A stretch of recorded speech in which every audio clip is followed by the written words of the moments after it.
Hello everyone, especially to our FEDUC students. Today we're going to be learning on the different legalities when it comes to Philippine educational system.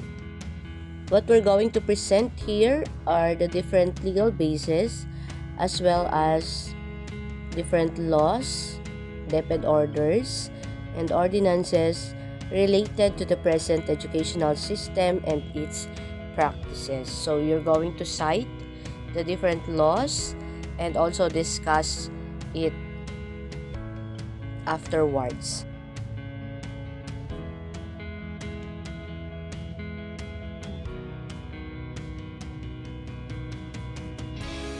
Let us first discuss the provisions of the 1987 Constitution.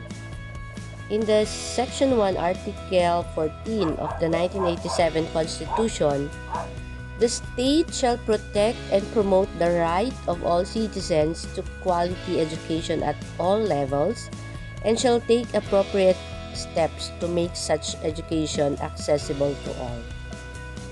So every citizen has the right to education regardless of their socioeconomic status. And it is also emphasized that it is the duty of the state to make quality education affordable even to the less fortunate. For Section 2, state has the duty to establish, maintain, and support a complete, adequate, and integrated system of education. So we will note in here that in Section 2, it provides the duty of the state to establish an educational system for the development of the people. So starting from the elementary to graduate level.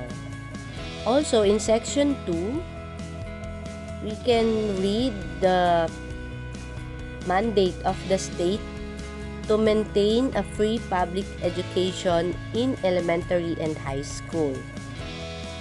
It is stipulated in the Republic Act 6655 or Free Public School Secondary Act or Secondary Education Act of 1988 that all public secondary schools shall no longer collect tuition fees from their students.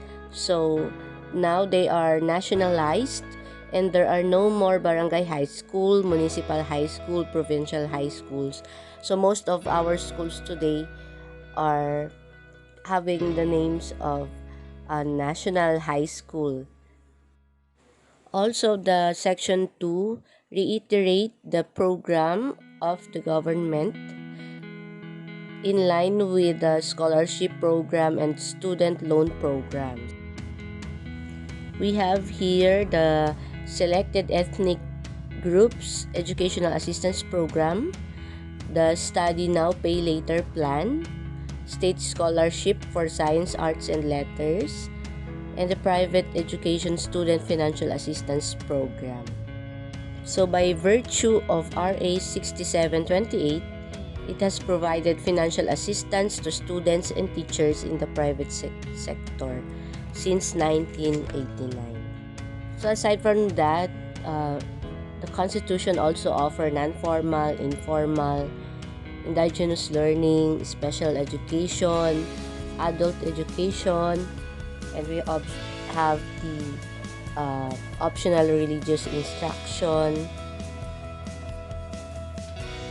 So all public schools are under state control, and the state, through the Department of Education, Culture, and Sports, text before, has the power to prescribe the curriculum, textbook, and other measures.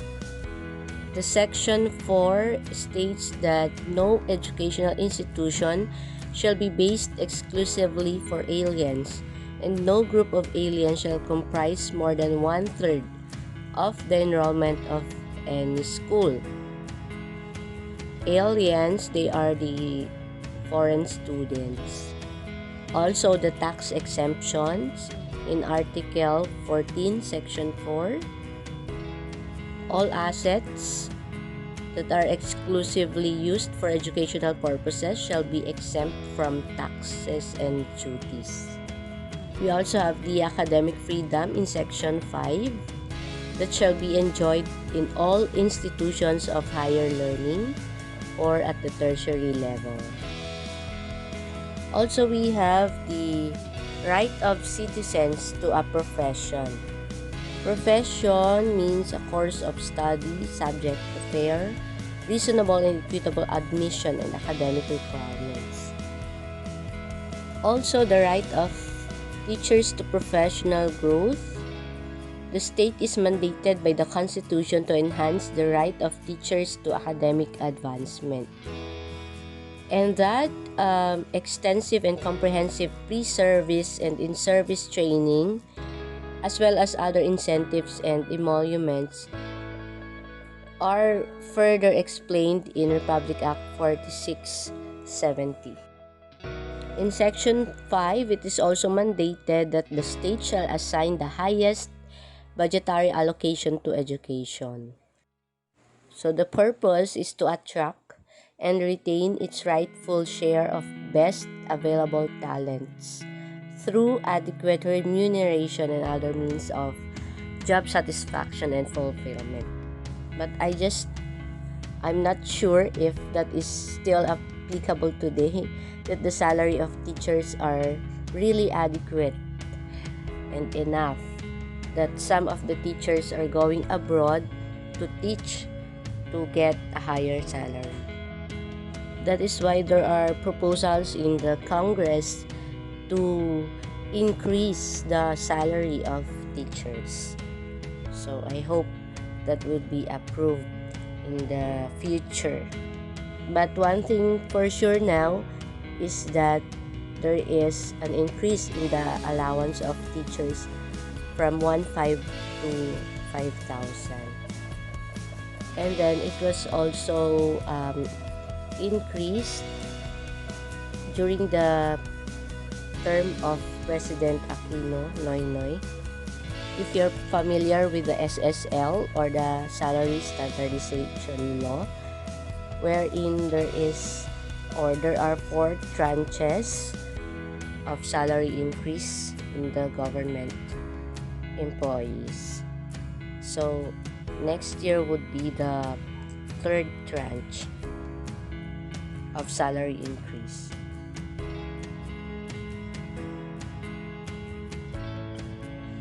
Now let's talk about the BATAS PAMBANSA bilang 232.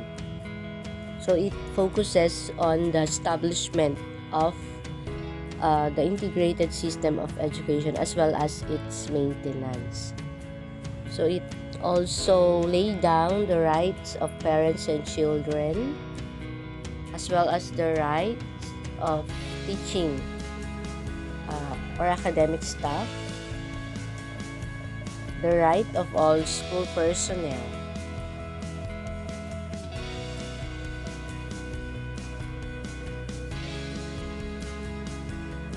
It also details the rights of administrators and schools, as well as the duties of parents and responsibilities of students, the duties of teachers and the duties of school administrators and the academic non-teaching personnel. So please be familiar on the aforementioned topics. So we also have the maintenance of quality education. So especially in the higher educational institutions, they have the accreditation. Just like, for example, the Philippine Accrediting Association of Schools, Colleges, and Universities, that is PASCO, the Association of Christian Schools and Colleges, Accrediting Association, and there are many more.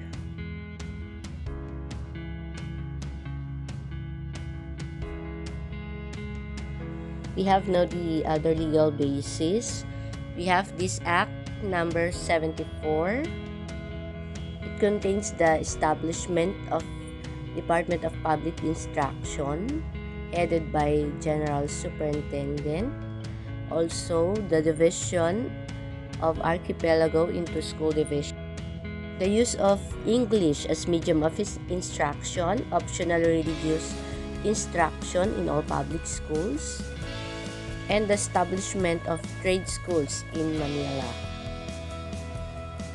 like Philippine College of Arts and Trades, Philippine Normal University, what else? Philippine Normal School, Technological University of the Philippines. Act number 1870, the founding of the University of the Philippines. And we have the Act number 2706, or the Private School Law. It was amended by Commonwealth Act number 108.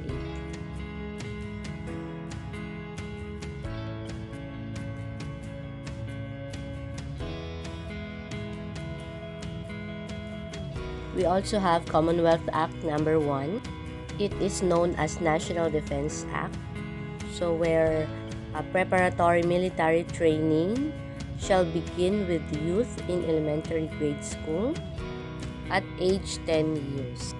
So by virtue of Presidential Decree number 1706, the National Service Law, or Commonwealth Act number 1, was amended, requiring all citizens to render civic welfare service, law enforcement service, and military service under the President Marcos.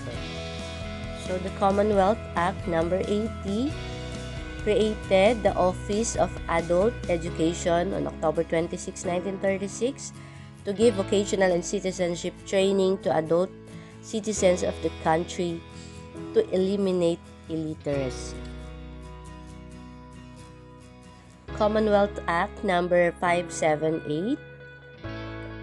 So this law conferred the status of persons in authority upon teachers, professors, and persons charged with supervision of public or duly recognized private schools, colleges, and universities. Of course, it also provided a penalty of imprisonment ranging from 6 months and 1 day to 6 years, and a fine ranging from 500 to 1,000 pesos upon any person found guilty of assaulting teaching personnel. Also, the Commonwealth Act number 586, known as Education Act of 1940, where there is a reduction in the number of years for elementary. So from 7, ginawang 6 years. School entrance to 7 years old. Compulsory attendance for all grade level, or for all children enrolled in grade 1. Also, the introduction of double single session, where a big class is divided into 2 in the morning and afternoon. Commonwealth Act number 589. So it talks about the ceremony of the elementary and secondary schools, public and private, like the singing of Philippine National Anthem and the recitation of the Patriotic Pledge. Also, we have RA 137, or the Board of Textbook. All public schools shall use only the books approved by the board for a period of 6 years from date of their adoption. Of course, the private schools shall use the books of their choice, provided the Board of Textbook has no objections to these books. We also have the RA 896, known as Elementary Education Act of 1953. Act to restore grade 7, abolish the double single session, compulsory completion of elementary grades, and compulsory enrollment of children in the public schools upon reaching 7 years of age. The RA 1124 created the Board of National Education.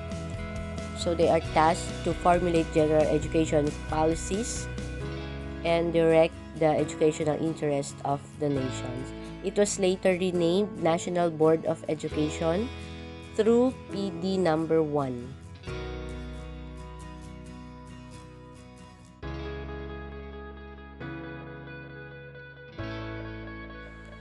And then we have the RA 1265, or the daily flag ceremony, that is compulsory in all educational institutions. Of course, it includes the singing of the Philippine national anthem. So this act is approved on June 11, 1955. We also have here the Republic Act 1425, or the inclusion of the course on life, works, and writings, especially the Noli Me Tangere and El Filibusterismo of Dr. Jose P. Rizal in all the curriculum of public and private schools from elementary to university levels. We also have RA 4670, or the Magna Carta for public school teachers, to improve the social and economic status of public school teachers. We also have RA 1079, or the civil service eligibility, that shall be permanent and valid throughout a person's lifetime.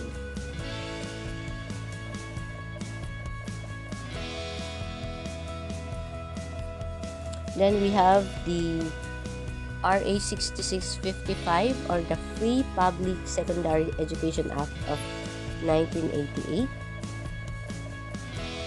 reiterating the no collection policy from students, and that non-payment shall not hinder a student from enrolling in school or graduating from his class.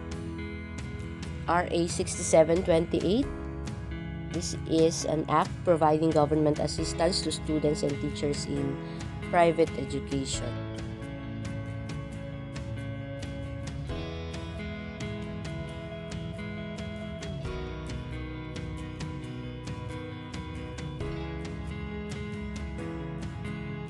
RA 7722, or the creation of Commission on Higher Education.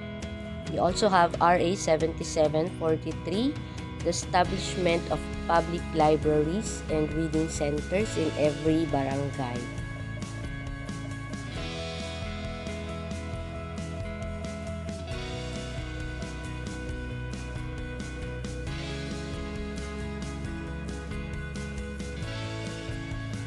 Also, we have RA 7784, or the act to strengthen teacher education by establishing centers of excellence, creating a teacher education council.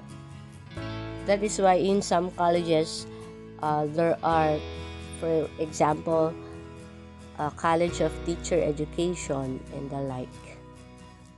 Also, we have RA 7786, the creation of TESDA, or Education Skills Development Authority.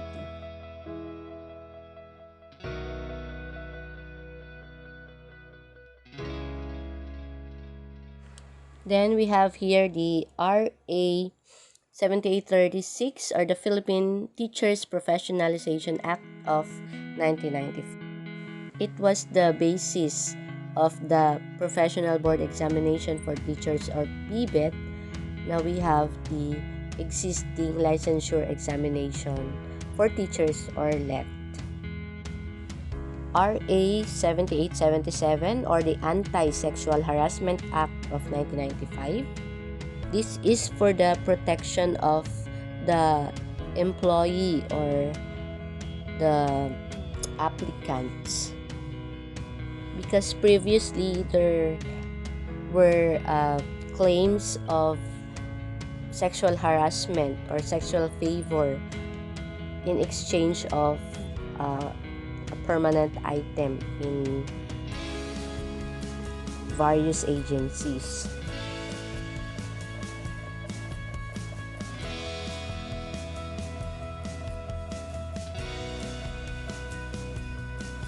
Also, we have the EO, or Executive Order 27, including courses or subjects on human rights, in school curricula, textbook, and other reading materials, and also in the qualifying examinations in government service. We also have EO 189. This is placing all public secondary school teachers under the control of DEX. Of course, the salaries and cost of living allowances of the teacher shall be paid by the national government.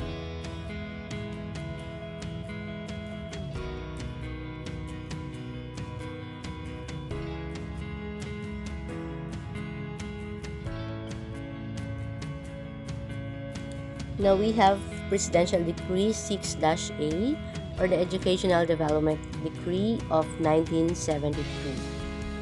It spelled out the national development goals, and then it provides a 10-year educational program. We also have PD1 for all senior high school students to pass the National College Entrance Examinations, or NCEE. Then we have PD number 451. This is the imposition of tuition and other school fees in all private educational institutions. PD 688, it gave the Civil Service Commission the power and authority to give the appropriate examination for all public school teachers.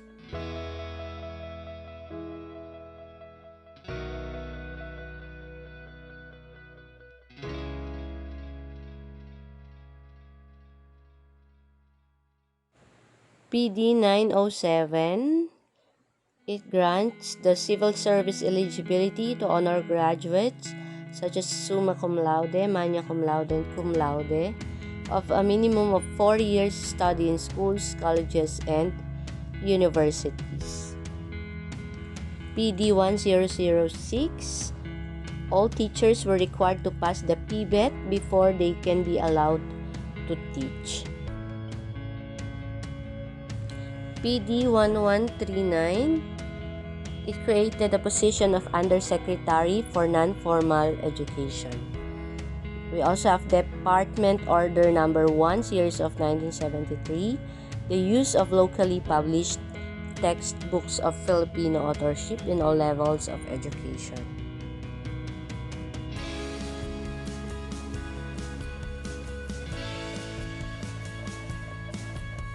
Department Order 25, Series of 1974, the implementation of bilingual education program.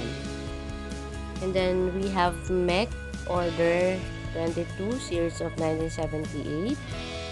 All institutions of higher learning shall offer at least 6 units of Filipino in all their curricular programs.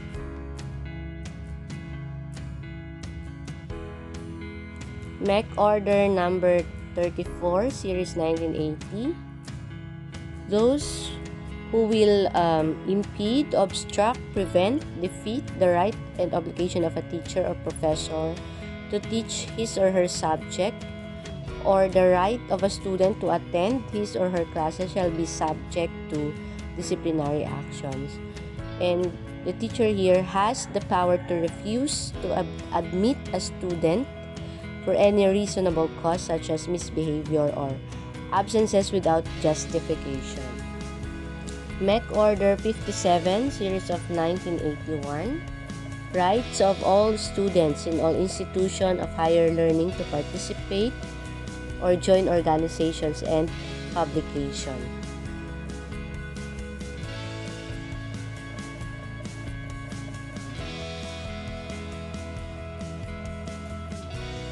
MEC Order 44, Series 1983.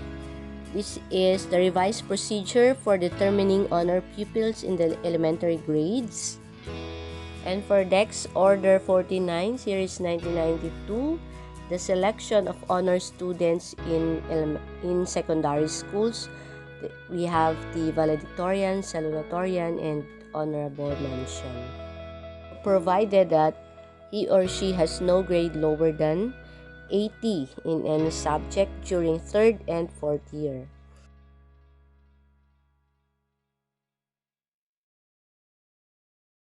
Dex Order 30, Series 1993, it's all about the administration of National Elementary Achievement Test.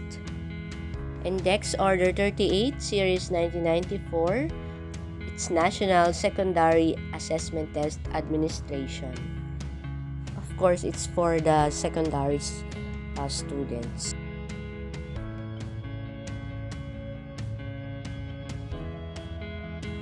Now we have the RA 8980, the Comprehensive Policy and the National System for Early Childhood Care and Development, or ECCD. It is known as ECCD Act. It promotes the right of children to survival, development, and special protection with full recognition of the nature of childhood and its special needs, and to support parents in their roles as primary giver or caregivers and as their children's first teachers. Then we have RA 10157, or the Kindergarten Education Act. So the state shall provide equal opportunities for children to avail accessible, mandatory, and compulsory kindergarten education to all. So this is for children at least 5 years old before they could be able to enroll for grade 1. We also have the RA 9155, or the Governance of Basic Education Act. This make education accessible to all by providing all Filipino children free and compulsory education in elementary and free education in high school level. This law provides the governance of basic education by setting the general directions for educational policies and standards, and of course establish authority, accountability, and responsibility for achieving higher learning outcomes. And of course, our present educational system is guided by RA 10533, or the K-12 program. We'll also include the organizations to promote international cooperation and implementation of international agreements, just like the UNESCO or United Nations Educational, Scientific, and Cultural Organization. So it provides the education for all and also the child-friendly school system. I think these are already taken in your other courses or subjects in education subject. So as you have recalled or have seen in the presentation, it presented the different laws governing the education that we have in the past, as well as the kind of education that we have at present. Now we are guided of the fact that certain steps were developed or certain laws were developed in relation to the development of educational system in the Philippines. There were reforms in the educational system, and there were improvement in the educational system. So these improvements and developments are for the learners. Now that we have the present K-12 program, as we know that it extended 2 years for senior high school. Although it may sound difficult to most of the parents, but with the right information and advocacy, giving them the right information that the development of education is solely for their children's interest and advantage. Of course, I'm sure that it will help them realize the importance of this major development in our educational system. So these laws have laid the foundation of what we have today in our curriculum and the whole educative process. So actually, there are many laws that may be included in the foundations or legal foundations of education, but thinking that somehow some of those laws were already discussed in your other lessons. So what you need to do is to have a copy of the laws pertaining to education, because those will help you as you review and prepare for licensure examination for teachers.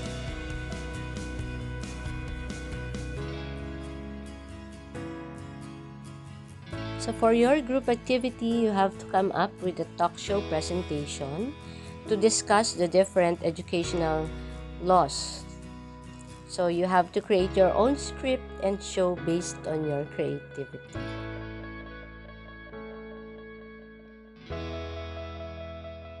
So that ends this presentation. I hope you learned from this video lesson. Thank you everyone for listening.